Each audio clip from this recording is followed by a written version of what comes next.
দেলোয়ার ভাই, এই ভিডিও ক্লিপটি আমরা পেয়েছি আসলে নেট্রা নিউজের সৌজন্যে। নেট্রা নিউজ হচ্ছে সুইডেন থেকে প্রকাশিত একটি সংবাদ মাধ্যম, যেটি বাংলাদেশে যেটি দেখা যায় না, লিঙ্ক নিষিদ্ধ। এবং এটির প্রধান হচ্ছেন সাংবাদিক তাসনিম খলিল এবং ডেভিড বার্গম্যান। তারা দুজন মিলে এই নেট্রা নিউজের সঙ্গে কাজ করেন এবং আমরা আগেও দেখেছি বেশ কিছু এক্সক্লুসিভ রিপোর্ট তারা করেছেন। তো ধরে নিতে পারি যে আমরা তাদের যে সোর্স অনেক স্ট্রং। তো দেলোয়ার ভাই, ইলিয়াস যেটি বলছে, আপনি কি তার সঙ্গে একমত, বা আপনার কোনো বিশ্লেষণ আছে কিনা? এটি কি আপনি নাটক মনে করেন কিনা, বা হঠাৎ করে এই সময়ে এরকম একটি ক্লিপ চলে আসা মানেটা কি, আপনি কি মনে করেন? ইলিয়াস ভাইয়ের সাথে আমি সম্পূর্ণ একমত। আমি যেটা আগেও বলেছি, এটা একটা নাটক। বিকজ আপনি সেই ভিডিওটা দেখেন, ভিডিওটা কিন্তু লুকিয়ে করেনি, ভিডিওটা করেছে পুরো ফেসের কাছের থেকে, এবং কেউ সবকিছু ঘুরিয়ে ঘুরিয়ে তার পা খুঁজে খুঁজে ভিডিওটা করেছে। ভিডিওটা অলরেডি ইনস্ট্রাক্টেড ভিডিও, যে কিভাবে কি কি করা হবে। সো এটা পুরোটাই একটা নাটক। ইলিয়াস ভাইয়ের কথা একটা কথা মনে পড়ে গেল, যে এখনের সেনাবাহিনী আর আগের সেনাবাহিনী। তার আগে আমি আগের অনুষ্ঠানেও বলেছি, লাইভে বলেছি, যে সেনাবাহিনীকে আমি বলবো না, সেনাবাহিনীর কিছু সদস্য কুলাঙ্গার। এই সেনাবাহিনী কিন্তু দেশপ্রেমিক সেনাবাহিনী, যেটা ইলিয়াস ভাই বললেন, দেশপ্রেমিক। অ্যাটলিস্ট 80 to 90% দেশপ্রেমিক সেনাবাহিনী ডিসিপ্লিন এবং চাকরির খাতিরে মুখ বন্ধ করে এখনো বসে আছে, এবং তারা শৃঙ্খলাবদ্ধ একটা বাহিনী, সেজন্যই চুপ করে বসে আছে। যতদিন ধৈর্য এবং সহ্য ক্ষমতা থাকবে, যখন সীমার বাইরে চলে যাবে সেটার কথা। বাট আমি এই কথা প্রসঙ্গে একটা কথা মনে পড়ে যায়, এখনো সেনাবাহিনীর আগে সেনাবাহিনী। 1996 সালে যখন 46 ব্রিগেডের অংশ হয়ে আমরা 30 বেঙ্গলে অস্ত্র উদ্ধারে নামলাম, তখন আমাদের ক্যাম্প ছিল রমনা ক্যাম্পে, যেটা ওই কি বলো এটাকে, এখন হেলথ কমপ্লেক্সের বিল্ডিং, ওইখানে কাকরাইল মসজিদের উল্টা দিকে। তো সেখানে আমাদের ক্যাম্প ছিল। তো আমরা ইলেকশনের সময় আমাদের কিন্তু নির্দেশ ছিল যেন আমরা কোন ইলেকশন বুথের মাঝখানে প্রবেশ না করি। আমরা আজকালকার অফিসারদের মতো কলম ধরে ধরে আইন কানুন মানা না, আমরা দেশের জন্য করতাম, জনগণের জন্য করতাম, যেন একটা ভোট নির্বাচন যেন সুষ্ঠুভাবে হয়, কোনো দুই নাম্বারই না হয়। বিকজ আমরা কেয়ার করি না বিএনপি ক্ষমতায় আসুক না আওয়ামী লীগ ক্ষমতায় আসুক, উই নেভার কেয়ার। এটা নিয়ে আমাদের জনগণের ভোটে, সঠিক ভোটে যেই ক্ষমতা আসবে তাকেই হচ্ছে একটা বৈধ সরকার। তো এইভাবে মগবাজারের ওই প্লেন গলিতে ঢুকলাম, ঢুকে হঠাৎ করে মনে হলো, সকালবেলা 9টার সময় যখন চক্কর দিলাম, তখন দেখলাম কোনো লোক নাই। এটা প্রথম যে 3 মাসের একটা নাটকীয় নির্বাচন হলো। তো আবার যখন দ্বিতীয়বার একটু পরে, আধা ঘন্টা পরে এসে দেখলাম তখনও লোক নাই। হঠাৎ করে মনে হলো একটু কেন্দ্রে ঢুকে দেখি। কেন্দ্রে গিয়ে দেখি প্রিজাইডিং অফিসার সুদ্ধা যতগুলো লোক আছে, দল বেঁধে একটা দলের মার্কার উপরে সমানে সিল মারছে। প্রিজাইডিং অফিসারকে কানের নিচে টাবাস করে একটা চর মারলাম, চেয়ার থেকে উল্টে পড়ে গেল। আপনারা কি স্কুলের শিক্ষক, কলেজের শিক্ষক? এই শিক্ষা দেন আপনাদের ছাত্রদেরকে? কি জাতি তৈরি করবেন? এর মাঝখানে আমি যখন চর মারলাম, শুনলাম আর আমাদের ইউনিটে আরেক সেকেন্ড লেফটেন্যান্ট কার্জন হলের একইভাবে ভোট কেন্দ্রে গিয়ে আরেকজন শিক্ষককে চর মেরে ফেলে দিয়েছে। এই যে দেখেন, তখনকার অফিসার আর এখনকার অফিসারের মাঝখানে পার্থক্য। আমরা কিন্তু অধিনায়কের অনুমতির অপেক্ষাকে নেই, যে স্যার ভোটে জাল মারা হচ্ছে, আপনি কি বলেন, একটা চর দিব, আমাকে একটা লিখিত দেন। এই যে দেখেন, দেশটা কিন্তু সোনার বাংলাদেশ ছিল। আমি কিন্তু সেই সেনাবাহিনী রেখে আসছি। কিন্তু আজকে দেখেন, আমি মাননীয়, আমি সাধারণত মাননীয় শব্দটা ব্যবহার করি না, যেহেতু বাইরের দেশে সবাই Justin Trudeau, prime minister, president, that's enough. তেল মারার দেশে মহামান্য উমুক সুমুক এই দেশেই সম্ভব। সবকিছুর আগে মহান, মহান স্বাধীনতা যুদ্ধ, মহান উমুক, সবকিছুই মহান। সবকিছুতেই বাঙালি জাতিটা হচ্ছে অতি, প্রশংসায় অতি, আবার নিষ্ঠুরতা অতি।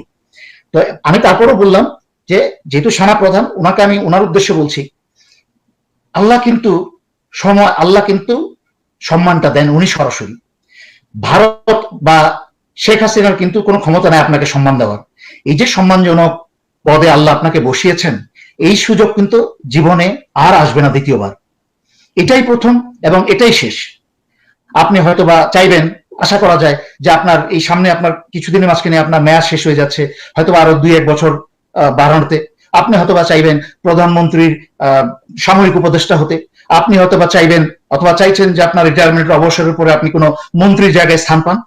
এবং আমি চাই আপনি পান, কিন্তু এই যে সম্মানটা সুযোগটা পাচ্ছেন, এটা সেনাবাহিনী, এই বাংলাদেশের সেনাবাহিনী এবং জনগণের এবং দেশের জন্য কাজে লাগান, এই সুযোগ কিন্তু আর আসবে না। দেশের দেশের স্বার্থের উপরে আর কারো স্বার্থ থাকতে পারে না। অন্য কোনো দেশের, কোনো ব্যক্তির, কোনো দলের স্বার্থ দয়া করে দেখবেন না। এই সুযোগ জীবনে আর আসবে না। জীবনে যত অতীতে ভুল করেছেন, আমিও জীবনে ভুল করেছি ব্যক্তি হিসেবে, আপনারও থাকতে পারে, আমরা কেউ ফেরেশতা না, আমরা কেউ নবী রাসূল হয়ে আসি নাই, সবারই ভুল ত্রুটি আছে। আপনি যে ভুল করেছেন, এই সুযোগ কিন্তু সবকিছু মুছে একটা সবার কাছে, সেনাবাহিনী, এই সশস্ত্র বাহিনীর কাছে, জনগণের কাছে, দেশের কাছে নিজের মাথা উঁচু করে দাঁড়ানো, এইটুকুই আমার কাছে হত্যার বিচার হবে, সব হত্যার বিচার হবে। দেলোয়ার ভাই এবং ইলিয়াস হোসেন, আপনারা কি মনে করেন এই যে প্রদীপকে ধরুন, আমরা আজকে সকালবেলা আমি কথা বলছিলাম আমার দেশ পত্রিকার সম্পাদক জনাব মাহমুদুর রহমানের সঙ্গে, তিনি 39 দিন রিমান্ডে ছিলেন, 39 ডেজ, উনি 39 দিন ওনাকে রিমান্ডে নেওয়া হয়েছে। রিমান্ডে উনি কমপ্লেন করার পরেও তার কমপ্লেন আমলে নেওয়া হয়নি, টর্চারের। তাকে একবারের জন্য কখনো ডাক্তারের কাছে পাঠানো হয়নি, হসপিটালে পাঠানো হয়নি। প্রবীণ লিয়াকতদের ক্ষেত্রে আমরা দেখছি যে স্পেশাল ট্রিটমেন্ট, তাদেরকে কোর্টে আনার আগে হসপিটালে নিয়ে যাওয়া হচ্ছে, হসপিটাল আসার আগে একবার যাচ্ছে, যাওয়ার পরে একবার যাচ্ছে, অর্থাৎ এক ধরনের বিশেষ ব্যবস্থা তাদের জন্য নেওয়া হয়েছে। এবং প্রদীপ কিন্তু কোনো ধরনের স্বীকারোক্তি ছাড়াই কারাগারে চলে গেছে। তো এখন কি করণীয়, কি করা যেতে পারে? ইলিয়াস দিয়ে শুরু করি। ইলিয়াস। কনক ভাই, এই যে ধরেন আমরা যে কথাগুলো বলছি, হ্যাঁ, এই আপনি যদি সোশ্যাল মিডিয়ার বাংলাদেশে ফেসবুক, ইউটিউব এইসব জায়গাগুলোতে যান, পত্রিকার লিঙ্কগুলো, সেখানে গেলে দেখবেন বাংলাদেশের জনগণ কিন্তু এই ঘটনাগুলো সব জানে, এবং যারা তাদের আশেপাশে আছে, পুলিশ বলুন আর সেনাবাহিনী বলুন, গোয়েন্দা সংস্থা বলুন, সবাই কিন্তু জানে এই বিষয়গুলো, যে এগুলো কিভাবে হচ্ছে। আপনি কনক সারোয়ার নিজে বাংলাদেশের অত্যন্ত স্বনামধন্য একটা টেলিভিশন, অত্যন্ত স্বনামধন্য একজন সাংবাদিক, আপনি রিমান্ডে ছিলেন, আপনার সাথে কি ব্যবহার করা হয়েছে সেটা আপনি নিজে জানেন, রিমান্ডের খবর আমরাও জানি। তো এখন সেই জায়গাতে প্রদীপকে 15 দিন দরকার হয় মানে একটা কথা বের করার জন্য, 164 দেওয়ার জন্য, তো মানে যদি সে করে নাও থাকে তারপরেও বের করা একেবারে ইজি, যেটা প্রমাণ এই গত কয়েকদিন আগে নারায়ণগঞ্জের যে ঘটনা ঘটলো, সেই মেয়ে ফিরে এসেছে, তাকে অলরেডি তার মামলায় স্বীকারোক্তি দিয়ে তাদের সাজা টাজা হয়ে যাচ্ছে, এরকম অবস্থা। তো এখন এগুলো তো খুব স্বাভাবিক ব্যাপার, কিন্তু সমস্যা যেটা সেটা হচ্ছে যে আমাদের মধ্যে যারা আমরা এই কাজগুলো করছি, যেটা আগেই বললাম, যে শুধুমাত্র ব্যক্তি স্বার্থের জন্য পুরো দেশটাকে একটা ঝুঁকির মধ্যে, আমাদের দেশের স্বাধীনতা সার্বভৌমত্বকে আজকে ঝুঁকির মধ্যে ফেলে দিলাম। যেসব সেনাবাহিনীর অফিসার, যেসব পুলিশের অফিসাররা আজকে দেশপ্রেমের কথা বলে, যারা পুলিশের মধ্যেও ধরুন পরিচিত আছে এরকম, যে তাদেরকে শুধুমাত্র একটু মানে বোঝা যাচ্ছে যে তারা বোধহয় আওয়ামী লীগের তেলবাজি করবে না, সেটা বিচারালয় হোক আর পুলিশ হোক আর সেনাবাহিনী হোক, সব জায়গাতে তাকে পানিশমেন্ট একটা দেওয়া হয়, ধরুন সারদাতে পাঠিয়ে দেওয়া হয়, ওনাদের যে স্টাফ কলেজ আছে সেখানে পাঠিয়ে দেওয়া হয়, বা জজ যারা তারা আছে তাদের প্রমোশন আটকে রাখা হচ্ছে, সচিবালয়ে একই অবস্থা, এই কাজগুলো করা হচ্ছে। আমাদের মধ্যে একতা নাই, যারা মনে করছে যে 4-5 জন মানুষ আমরা আমাদের মতো সুবিধা নিচ্ছি, যা হবে হবে, পরে দেখা যাবে। আরে ভাই, টাকা পয়সা দিয়ে করবেন কি? দেশটা তো থাকতে হবে, আপনি না থাকবেন। আজকে মইনু আহমেদের অনেক টাকা আছে, আজকে ফখরুদ্দিনের অনেক টাকা আছে, লাভটা কি? ডায়াবেটিস, ক্যান্সার, নানান রোগে ভুগছেন, সারা জীবনে যেতে পারবেন না, সারা জীবনেও যেতে পারবেন না। আর এই প্রসঙ্গে আমি অ্যাড করি, মইনু আহমেদের টাকা পয়সা বা শারীরিক অসুস্থতাও যদি বাদ দিই, মইনু আহমেদ আমেরিকার মতো দেশের চোরের মতো থাকেন। উনি বাঙালি কোনো এলাকায় যান না, উনি কোনো বাঙালি রেস্টুরেন্টেও যান না, বাঙালি কোনো সংস্পর্শেও যান না, কারণ তিনি জানেন যে বাঙালিদের কাছে তার জন্য শুধু ঘৃণাই আছে, এবং সেটা সারা জীবনের জন্য, সেটা সারা জীবনের জন্য। এটা এরকম না যে ধরুন আমি আপনি আমাদের কথাই বলি, আমাদেরও তো এখানে সমালোচক আছে, তারা বললে তোরা পালিয়ে আছিস, তো আমরা কেন আছি সেটা সবাই জানে। আমরা মনে করি যে বাংলাদেশ যদি বাংলাদেশিদের হাতে শাসন ক্ষমতা ফিরে পায়, আমরা দেশে যেতে পারবো। যদি বাংলাদেশিদের হাতে যায়, কোনো ভারতের দালাল বা পাকিস্তানের দালালদের হাতে থাকলে সেটা হিসাব আলাদা, কিন্তু বাংলাদেশি কোনো মানুষ যদি এই দেশটাকে শাসন করে, আমরা দেশে ফিরে যাবো একেবারে বীরের মতো। তো সেই জায়গাতে যারা এখন সেনাবাহিনীতে আছে, পুলিশে আছে, তাদের মধ্যে একটা ইউনিটি খুব দরকার। আজকে কনক ভাইয়ের সাথে আমি এই জ্যাকসন হাইটে ছিলাম কনক ভাইয়ের সামনেই।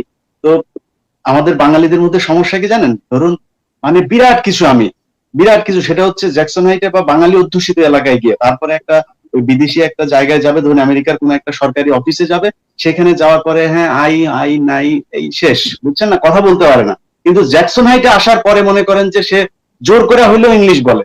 আর এমন একটা ভাব দেখা যায় তার চাইতে বড় জাননেওয়ালা মানুষ এই পৃথিবীর মধ্যে আর কেউ নাই।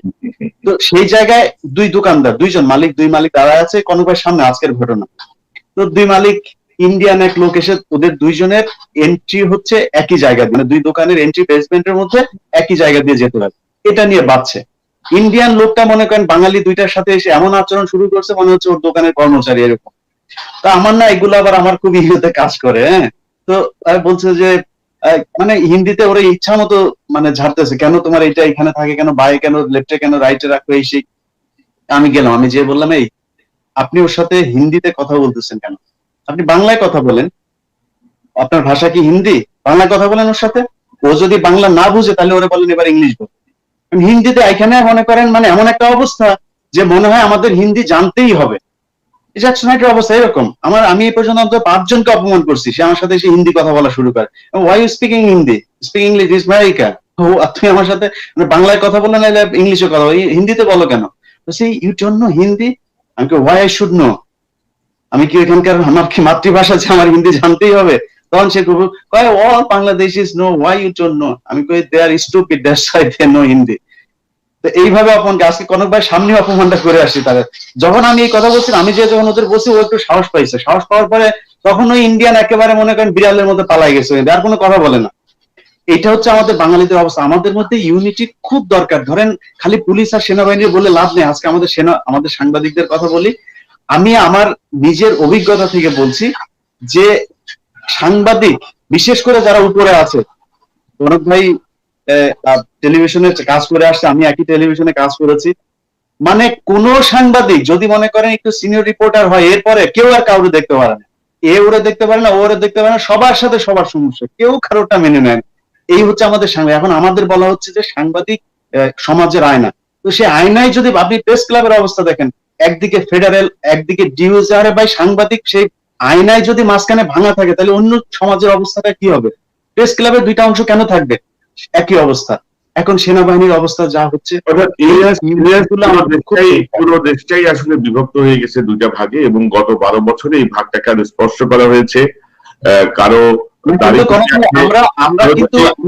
আমরা কিন্তু ভাগ হয়ে আছি, কিন্তু যারা আমাদের বিরুদ্ধে তারা কিন্তু ঠিকই একেবারে ইউনাইটেড হয়ে, যেটা দেলোয়ার ভাই বললো যে ইসকন এই ইসকন বলুন আর ভারতীয় যে দালাল আছে সেই তাদের ধর্মের খাতিরেই হোক, তারা কিন্তু ঠিকই থানার ওসি, কোথাকার এসপি, তারপরে ডিআইজি, তারপরে হাইকোর্টের বিচারপতি, এইসব প্রমোশন, আপনার সেক্রেটারি হিসেবে নিয়োগ, সব কিন্তু তারা ঠিক মতো আছে। তাদের সব আপনি ডিজি দেখেন না, আপনি ওই বাংলাদেশের যতগুলো প্রতিষ্ঠান আছে তার মধ্যে অন্তত 60 ভাগ প্রতিষ্ঠানের ডিজি গিয়ে দেখেন আপনি, তারা ভারতীয় এসব দালাল। আমি ধর্মের কথা আমিও বলছি, আমি ধর্মের নাম করে বলছি না, আসলে এটা হচ্ছে ব্রিটিশ পদ্ধতির rule and divide and rule.